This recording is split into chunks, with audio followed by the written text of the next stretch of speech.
በዚህ ቪዲዮ ለኢንተርኔት የምታወጡትን ብር በ50% መቀነስ የምትችሉበትን ምርጥ አፕ አሳያችኋለሁ። ቪዲዮውን ላይክ፣ ቻናሉን ሰብስክራይብ በማድረግ ጀምሩት።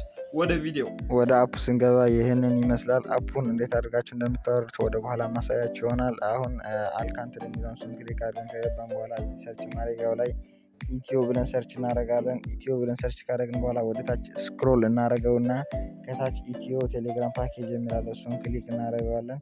ከዛ እዚህ ላይ እንደምትመለከቱት የግላብ ምልክቷን አንዴ ክሊክ እናደርጋትና እንደምትመለከቱት በዚህ መልኩ ኮኔክት ያደርግልናል ማለት ነው።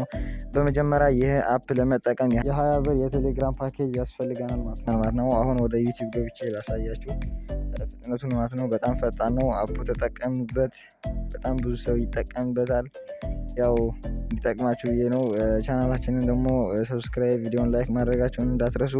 እንደምትመለከቱት ፋስት ነው፣ በጣም ፍጥነት አለው። እንደምትመለከቱት በጣም ፈጣን ነው፣ ምንም አይቆራረጥ። እንደምታዩት ነው እንግዲህ እንደዚህ ያደረጋችሁ በኢንተርኔት የምታወጡትን ወጪ መቀነስ ትችላላችሁ።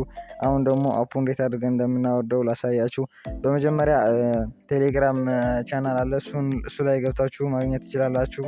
ካልሆነ ደግሞ ወደ ፕሌይ ስቶር ትሄድና ወደ ፕሌይ ስቶር ሄደን አርቲኤም ብለን ሰርች እናደርጋለን ማለት ነው። እዚህ ፕሌይ ስቶር ውስጥ ከገባን በኋላ እንደምትመለከቱት ቲአርኤም ብለን ሰርች እናደርጋለን። አርቲኤም ወይ ቲአርኤም ብላችሁ ሰርች ብታደርጉ ይመጣላችኋል። እንደምትመለከቱት አፑ እኔ ለብዙ ጊዜ ተጠቅሜበታለሁ። እንደዚህ አድርጋችሁ ተጠቀሙበት። በጣም ምርጥ አፕ ነው። በጣም ፍጥነት አለው እና ኤክስፓየር ደግሞ አያደርግም፣ ኤክስፓየር የለውም። ስለዚህ እንደዚህ ያደረጋችሁ ተጠቀሙበት። ቻናላችንን ሰብስክራይብ፣ ቪዲዮውን ደግሞ ላይክ፣ ሀሳብ አስተያየታችሁን ደግሞ በኮሜንት ጻፉልን። ይመቻችሁ።